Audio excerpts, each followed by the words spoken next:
Good evening one and all. Welcome to Design of Machine Elements Learning Series, Series 5, Design for Manufacturing for Castings. The objective of this presentation is to study the different design considerations for castings. Casting process. Complex parts that are difficult to be machined can be casted by using small mold. Cast components are stable and rigid. Poor design of cast components will affect the strength. It is important for the design engineer to be in consultation with the pattern maker and the foundry man for successful casting design. Design consideration 1. It is informed to keep the stressed areas in a component in compression. Cast iron has more strength in compression as compared to tension. The component should be placed in such a way that it is subjected to more compressive stresses than tensile stresses. The first method is the correct method and the second method is an incorrect method. In a situation if the tensile stresses are unavoidable, then the use of clamping devices like tie rods and bearing caps should be used so that they can relieve the component from tensile stresses. Design consideration 2. It is expected that external corners and internal corners are provided with uniform radius or fillets. The following table gives you a picture of the inner corner radius values to be provided for the specified wall thicknesses. It is important to provide radiuses so that there is an enhancement or increase in the endurance limit and reduction in formation of brittle chilled edges, as well as an appropriate fillet radius reduces stress concentration.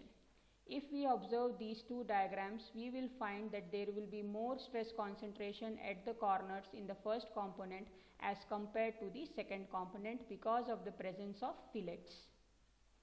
Design consideration 3.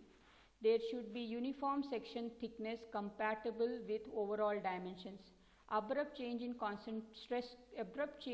section would lead to stress concentration, hence thickness should be varied gradually. If we observe the first design, there is an abrupt change in the cross section and there are presence of sharp corners, hence it is a poor design. The second design is said to be a good design because there is provision of fillet but still there is abrupt change in the cross section. The third design is said to be a better design because a larger fillet radius has been provided and the change in the cross section is gradual. And the fourth design is the best design because there is absence of sharp corners as well as the cross section is varying gradually. Design consideration 4. Avoid concentration of metal at junctions. If we observe this for this particular component, we will find though the metal has solidified at the external surfaces, it is still molten at the center. This leads to formation of shrinkage cavity and blowholes. Hence, it is important as a designer to provide core holes in webs and ribs as well as staggered ribs can be provided. Design consideration 5. It is preferable to avoid very thin sections because presence of thin sections in castings depends upon the casting process. For a grey cast iron component, the minimum thickness is 7 mm for parts up to 500 mm long and which gradually increases to 20 mm for large and heavy castings. It is important to provide a draft. A minimum draft of 3 degrees should be provided. Absence of draft in patterns makes mold difficult and costly. Outside bosses should be avoided to provide state pattern draft.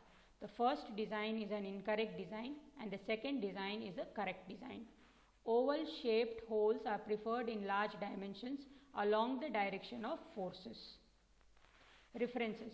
The following presentation is made by studying Machine Design by R.K. Jain Khanna publication, Design of Machine Elements by K. Ganesh Babu and K. Sridhar, Tata McGraw Hill publication, and Design of Machine Elements by V.B. Bhandari, 3rd edition, McGraw Hill publications.